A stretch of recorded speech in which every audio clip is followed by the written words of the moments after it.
Penses-tu que le lien que l'on dit que la famille Bolsonaro a avec la milice a commencé là? Non. C'est bien antérieur, c'est bien antérieur. Au début des années 2000, Flavio Bolsonaro remet une médaille Tiradentes à un gars appelé Adriano da Nóbrega, le capitaine Adriano, un tueur professionnel, le type qui crée une chose appelée Bureau du crime à Rio de Janeiro. Il reçoit la plus haute distinction de l'État alors qu'il est en prison, accusé d'homicide, remise par le député Flavio Bolsonaro. Il la remet au Major Ronald, récemment arrêté par Maria Eli. Tout cela avant 2000 et en 2000. Tu crois que cette relation dure? Oh, ils ont toujours eu, quand j'ai présenté le rapport de la CPI des milices, en décembre 2008, Jair Bolsonaro donc. Jair Bolsonaro, qui était député fédéral à l'époque, a donné une longue interview en disant, parce que c'est devenu un sujet très important dans les médias, et il a donné une longue interview en disant ceci: toutes les milices ne sont pas mauvaises. Ce rapport est une plaisanterie. En décembre 2008, vous pouvez vérifier.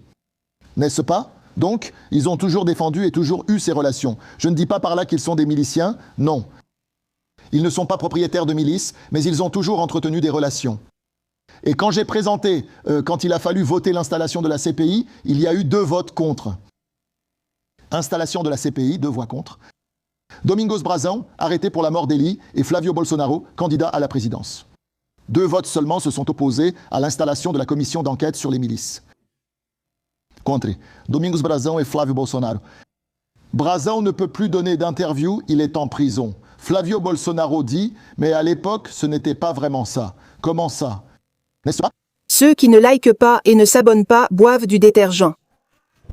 Alors la famille Bolsonaro, comme ils sont le fruit de cette politique de Rio de Janeiro, n'est-ce pas? Ils se sont beaucoup rapprochés de la logique des milices, de la logique du territoire, de la logique de la violence.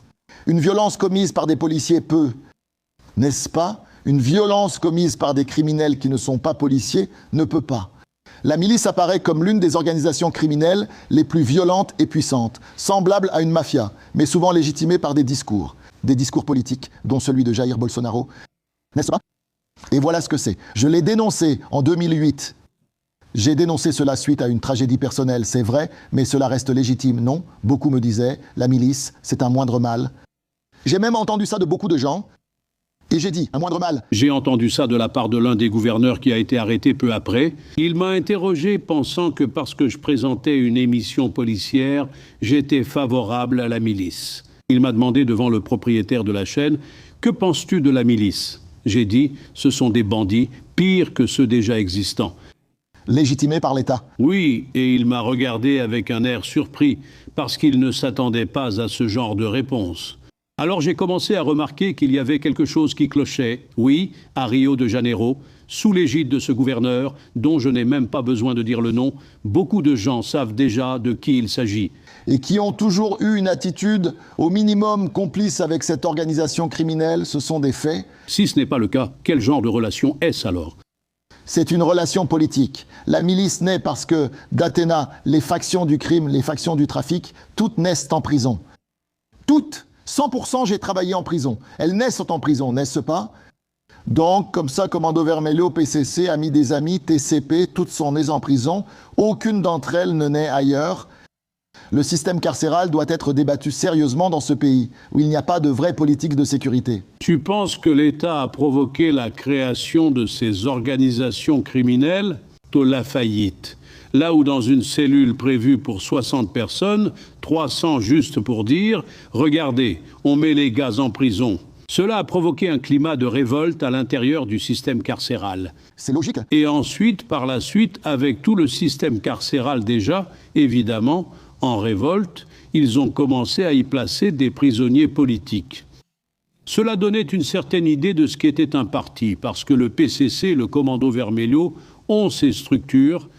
Ils seront bientôt officialisés. Des structures de pouvoir, n'est-ce pas? Oui, et en plus, ils ont commencé à mélanger des ravisseurs. Il y a eu une période d'enlèvement, tu sais, où des gens venaient de l'extérieur, Nora Bueno et tout ça, ces criminels de droit commun, et ils se sont organisés à l'intérieur du système pénitentiaire. Exactement. Cela a mené à la phrase de Julio, dont tu avais déjà parlé auparavant, que la prison est le bureau du crime. Est-ce que c'est toujours comme ça aujourd'hui ? Pour te donner une idée d'Athéna, je le dis depuis longtemps, il n'y a jamais eu de politique pénitentiaire au Brésil. Parce que les gens pensent que la sécurité publique, elle a un point final, qui est l'arrestation de la personne, mais ce n'est pas le cas. On l'a arrêté, le problème est réglé. Non, ce n'est pas fini. Alors, allons-y. Le voleur a volé un téléphone portable, il va en prison. Quand il entre dans le système pénitentiaire, du moins à Rio de Janeiro, c'est comme ça, il va dans une unité pénitentiaire. L'État, oui, l'État lui demande la chose suivante. À quelle faction appartiens-tu? Il peut en avoir une, mais il peut aussi ne pas en avoir. Le voleur de portable, c'est quoi la tendance? Ne pas en avoir. N'est-ce pas? Il ne fait pas partie d'une organisation criminelle. Mais il choisit pour survivre. Et là, l'État dit ceci. Quelle est ta faction? Et le gars va répondre, j'en ai une pour survivre ou je n'en ai pas.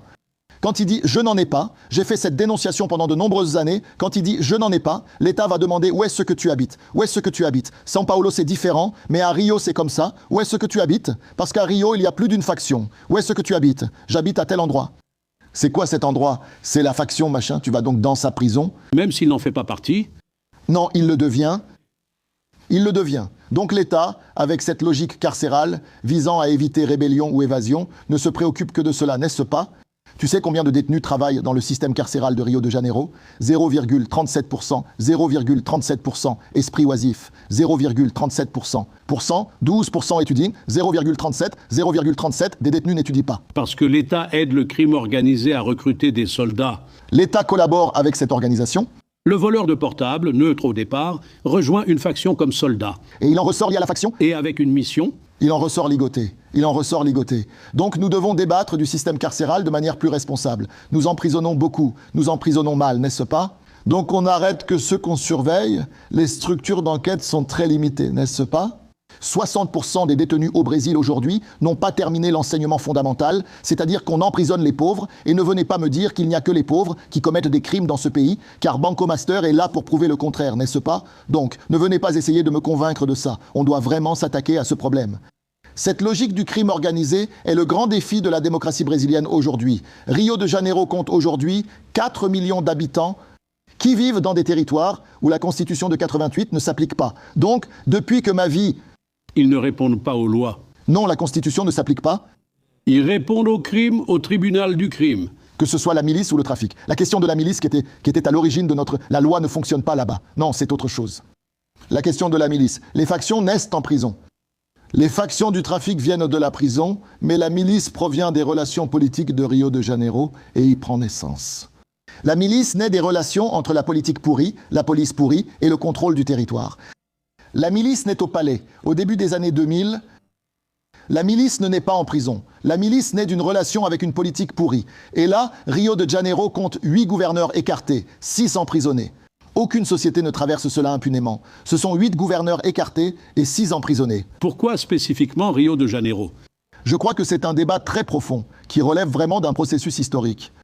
La famille royale portugaise arrive en 1808, s'installe à Rio de Janeiro, et c'est là que naît l'intendance de la police, qui est chargée de protéger la cour. Fuyant la guerre napoléonienne. Fuyant Napoléon. Donc, là, vous avez le début de l'État brésilien, n'est-ce pas, encore au Brésil colonial, où l'intendance de la police est créée en 1808 pour protéger la cour des esclaves affranchis du centre-ville, n'est-ce pas? C'est là qu'une logique d'État naît. C'est là qu'une structure d'État naît et perdure à Rio de Janeiro, qui devient une république, tandis que le Brésil ne résout pas la question de l'esclavage. Et en ayant les forces et le monopole de la force de l'État pour maintenir une telle république. Et cela s'est passé à Rio de Janeiro. Rio ne cesse d'être ce centre politique du pays que lorsque Brasilia apparaît, ce qui est très récent dans l'histoire. Alors cela a créé un terreau culturel et des relations entre la police, la politique et le territoire à Rio qui sont très sérieuses, n'est-ce pas? La propre division de l'État de Guanabara, la fusion. Il se passe beaucoup de choses à Rio qui touchent à l'économie, mais aussi à la formation politique, et je pense que Rio doit opérer un vrai changement. Il est fondamental que Rio opère un vrai changement, et c'est maintenant. Soit Rio opère un vrai changement maintenant, soit il n'y aura plus de retour en arrière, n'est-ce pas? Parce qu'il n'est pas possible d'avoir la milice. Pourquoi la milice naît-elle à Rio? À cause de ces relations-là.